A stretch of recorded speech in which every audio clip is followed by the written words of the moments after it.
প্রিয় দেশবাসী, অবৈধ ক্ষমতা টিকিয়ে রাখার অপচেষ্টায় খুনি হাসিনা জুলাইয়ের গণহত্যায় পুলিশ, বিজেপি, র্যাবের পাশাপাশি এবার সেনাবাহিনীকেও ছাত্রছাত্রীদের বিরুদ্ধে লেলিয়ে দিয়েছে।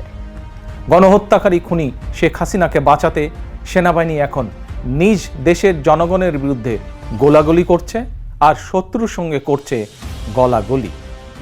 সেনা পরিবারের একজন সদস্য হিসেবে আমি সেনাবাহিনীর কর্মকর্তা এবং সদস্যদেরকে স্মরণ করিয়ে দিয়ে বলতে চাই, খুনি হাসিনার পৃষ্ঠপোষকতায় 2009 সালে বিডিআর পিলখানায় সেনা হত্যাযজ্ঞ চালিয়ে 57 জন সেনা কর্মকর্তাকে নির্মমভাবে হত্যা করা হয়েছিল।